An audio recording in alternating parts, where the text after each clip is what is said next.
Hi there, thanks for joining me. I'm Kira from KiraWoods.com. And for those of you who are new to my channel, welcome. Thanks so much for joining me. And for those of you who have been with me for since years now and been my long-term subscribers, thanks so much. It's really great that you keep returning and I hope you enjoy today's video. So this is the last in the court cards on the Pentacles and it's the King. So it's the King of Pentacles. I really find this card quite intriguing, and what I'm going to look at is just some things about the card that are different than maybe what I've said before, or something new that maybe you haven't thought about, but just to spark some conversation really with you, but also to sort of see where that might take us. Yeah, there's going to be things about this imagery that I won't cover. Hopefully I have in some of my previous videos, which have a look around my playlist. You'll find I've done some videos where I've looked at cards in combination, but I've also done all the court cards together in terms of all the pentacles as one and things like that. So check that out. You might find if I miss something here and you think, gee, why didn't you talk about X, Y, or Z? You'll find it there. So have a look around. Hope you like that. Anyhow, so what I've been thinking about with this card here is a lot about his posture compared to some of the other court cards. Remembering the court cards are about this physical plane. They're about our everyday life. You know, while the major arcana are looking at our spiritual life or our higher self or our inner, wisdom, this is very much about the physical plane. It's about what's happening, who we're interacting with, how our energy is interacting with situations and people. And I find that in a reading, when a court card comes up, it can be very informative for somebody who specifically is wanting to know something about their everyday life. They're wanting to know something about, how they're doing in this world, or about their, their job, or about their finances. And in particular, if it's got a Pentacles in the picture, because of course the Pentacles are about the physical plane. They're earthly. So the Pentacles are everything you can imagine and feel and touch and engage in this life. So it's your health, it's your finances, it's your interaction with others, it's your interaction with yourself, it is other people, it's your home, it's your feeling of stability or not feeling stability, and so forth. Okay. So if you kind of put that into your context and you look at this king and you really look at his posture, the first thing I noticed is that, yes, he's got this, this world, this home, this community, these towers of beautiful buildings behind him. And so, yes, they're things he has created. And so that's telling you that something about this king, he's feeling, I have created things. I'm feeling successful. I have manifested that which I wanted to. And yet he's not sitting in the middle of his castle. He's not, doesn't have his belongings surrounding him. Where is he? He's in a garden. And I actually think that's really significant for this card, because the earth is part of this card, because this is the earth-based card. So it is about your environment. It is about the flowers and the trees and the birds and the animals and everything. It's not just about you and the people around you. It's about everything around you. So he's very comfortably in this imagery sitting in a garden. He doesn't feel the need to have his belongings right there under his feet, which you might have noticed was more dominant with the other kings. He's very at peace. The other kings weren't so much so in some ways. They were in their own realm, but were they across? Questionable. But here, I think he's really comfortable in his sense of where he belongs. Now, some people might read this very comfortable in terms of got all the money they want and got the home they want and got the relationships they want. But I don't think it's exactly on that level. I mean, it may manifest that way. Fantastic if it does. And that's what's important to you. Wonderful. Let's celebrate. But I actually think it's more than that. I think particularly when you look at, you know, the posture of his foot sitting out, just, you know, braced on top of this sort of figurine of it's a rock, I think, but it looks sort of a bit like something that, you know, it has a face, and it's sort of like he's so at ease, and I really think that's very key. He's at ease. He feels now. Maybe he's had a hard life growing up. Maybe he struggled in his business in the early days. Maybe he found making money difficult, or finding the right home, or the right person, or finding his health. And through that struggle, now he knows that he's sort of reached a place where he feels at ease. He feels that he knows what life is really about and what's important to him. And it's in this imagery saying, therefore, he understands the real meaning of life, the true connection with life. That sense of, really, is it about the material world? I hope not. Is it therefore a sense that you feel that you find some way of interacting with life, your world, your interaction, that gives you a sense of peace, of feeling vibrant and abundant? And what is that abundance? For everybody, it's going to be different, but it's like finding that peace that is right for you, and that you kind of go, oh, great. You know, I really feel like I love my life. I love everything about my life. When you can say that, I think you're truly feeling the energy of this king, this beautiful King of Pentacles. Now, the other thing, you know, about this king is, you know, I look at him and I think, you know, I don't think he's worried about will things last, you know, because he's found this knowing of what really life is about, that he's not worried about will things last, and he's not worried about what might happen if things change, because of course they're going to change. You know, those restrictions aren't there, because if they were, even nagging at the back of the mind, he wouldn't be feeling so at ease holding his pentacle the way he is, and, you know, his foot posture. You know, I also notice his eyes are partially closed, and I think that's because he's absorbing that inner world, that sense of comfort and knowing. You know, it's clear this energy is about being a business person, or feeling that sense of knowing around comfort of the material plane. So, you know, it is also, though, about values, upholding his values. Now, some people read this as the importance of traditional values because he's a king. For myself, I feel that it's about him feeling at home with his own values, knowing what values are within his traditional conditioning or culture are truly resonating with him, and maybe what aren't, and have already worked through and beyond them to find that sense of self, of their own sense of self around values and beliefs. And for me, that's really important with this card. I think that, you know, yes, the card is about being worldly. It's about having that depth of knowing. It is about that connectivity with it, you know. And, you know, so often when you see this card, people will say, oh, abundance. And yes, definitely. But I come back to, what is abundance for you? Is it material abundance, or is it something material plus something else? Or what is material abundance for you? You know, it's different. It can be different for everybody.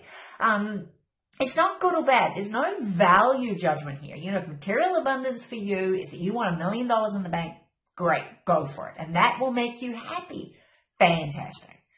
But if material abundance of having $1 million in the bank is only going to make you worry constantly about losing it, or if the markets change, or I don't know, if the dollar disappears and there's no such thing as the dollar because we've all gone to, you know, cryptocurrency or whatever. If you're going to be stressed up all night thinking about that, and maybe that's not your definition of comfort and abundance. It is about stability, but what is stability? Sometimes this card can come across as a card of discipline, because again, to get here to this place of comfort, the person has had to work through, and therefore that requires a certain amount of discipline of knowing, that journey of working through the processes and the limitations and the barriers that maybe they needed to in their life, which to get to this place of knowing, this knowing of what true love and life is. Oh gosh, I look at this imagery and, you know, yes, it is incredibly in depth, and there's so much here. You know, the ram's heads are, you know, again, I think of this card as a, you know, Taurus, because I see the ram, and but others might not. I look upon the wall behind him and the fact that there is a separation between the garden and the community or his castle. I note, though, the importance of the garden, and the garden is being part of his robes, but also feeling very passionate about where he's at, which is that beautiful and intuitive, that red around his neck. I think, yes, to get where he is, he's probably very methodical, very thoughtful, very planned things, not afraid to take steps, not afraid to take risks, spend money where money's needed, knowing when to save and when not to save. You know, maybe those great business sense, yes, can be this brilliant entrepreneur. As I said, I think he's not rigid in quite the same way as some of the other kings are, because he's not as worried, because I think this comfort is really a key. When I see this in a reading, I often say to people, look, it's about, you know, go within around discovering what are your own values, your beliefs, are you true to them? What do you really want? What is your definition of abundance? What is your definition of comfort? I'll say to someone, you know, do you feel you've achieved what you wanted to achieve? Is there more self-improvement you might want to do? Is success really different for you than maybe what you've done, even though you've done, you know, millions of things, and you've got $1 million in the bank, and you've had 10 jobs, and you've had 5 kids, and you've had this great home, and, you know, and you feel like you've got, you know, wonderful partner and fantastic kids, and you've got all the money you could possibly need, and you know everything, but you still don't think you've really achieved anything yet. So is that what this card's talking about? Is this card you, or is it somebody who's coming into your life who is helping you realize, are you really being true to yourself? Do you really know yourself, or are you living maybe somebody else's dream at the moment? And all that so-called going after all that money and home and possessions and the fancy car and whatever, I don't know, or the, you know, fancy education and the PhD and the blah, blah, blah, blah, blah. Is that really you, or are you just doing it because that's what you think's expected of you? Which, you know, we all do that because that's how we were conditioned, particularly those of us sort of in my age range. Or a little older, those who, you know, really were in the heart of the baby boomer phase. You know, it's like, there was a set of rules and you're supposed to follow them. And we were told you to follow these rules and you get to the end and you'll have everything you want. And then a lot of clients come to me and say, is this what life is? Is this it? You know, like, yeah, I've got the house, I've got the car, I've got the bank account, I've retired, but I'm miserable. And I think that's the key of this beautiful card. The other thing I love, so for those of you who are learning astrology, isn't that interesting? I would slip up there. Do you think astrology is always integral in tarot? But anyhow, learning the tarot, and or astrology, I guess. The Fool. I think there's a real significance between these two cards. Look at the imagery. I'm going to hold that up nice and close because, and I hope my lighting isn't throwing you off. Look at the imagery here. Look at this Fool. Look at the similarity in their costumes. Look at the ease and the comfort that you can see. You know, I always think of these two, as a lot of people identify them as the beginning and the end. But, you know, like the Fool's that inner world and that higher self and spiritual self. And as I said, Pentacles, the everyday life and, you know, life on this earth and being born, you know, and it's part of humanity and all that kind of stuff. But I actually think it depends. If you read the tarot in a linear fashion and a line, then yeah, I agree with that. But I often like to think of the tarot as a circle, you know, that nothing really ends and nothing ever truly just starts. Everything is in a circle. And if you think of this as a circle, these two are in the circle, they are intricately connected. You know, this conjunction of the two of them is within the circle, as there is no beginning and there is no end. You know, the idea that the Fool was the beginning and maybe the King is finishing something on this life, and then when you've done it, you kind of, that's it, and you just go back to the spiritual plane. I don't think so. So look at these two cards and ask yourself, what do you see and how do you feel about this Fool standing for spiritual freedom? And if you had two people who were both very, very successful and both sort of had ticked all the boxes and achieved all that they were going to achieve, how might you read this differently for if one received the Fool and one received the King of Pentacles? You know, if they're both very successful, both very respected, wealthy, would they both be responding in the same way? Or what do you think about that? And sort of ponder that, because I think there's great insight into that. And I have for myself, you know, that's something I've been working on. That in many ways I think they're joined, and it's the difference really is purely, or not purely, but partially, or I don't know, that one is when we're focusing on our everyday life and the everyday situations that we're working through and the experiences and the adventures, you know, and all that sort of stuff that we go through as human beings to understand what it means to be human and live in this world and live in this body.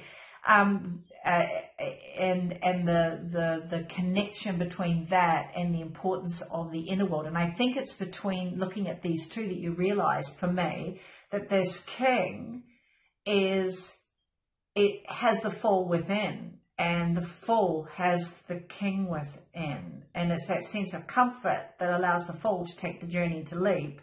And it is the King going inward and feeling not needing to have all the physical world underneath him, you know, but, you know, just I've done that, has gone inward to really understand what the meaning of life is and what it means to be a human being and this world for this particular person. So that's for me. That's what I think, and that's the sort of, you know, for me, a lot of people say to me, you know, I sort of encourage people to learn, you know, get to know a few of the basics and some of the general meanings, but really start to feel the cards yourself. And you're not going to remember, well, God forbid, I don't know, maybe if you've got a photographic memory, all the various meanings and every single little bit of the imagery means, because it's too hard. My brain can't do it. I mean, just breaks it, you know.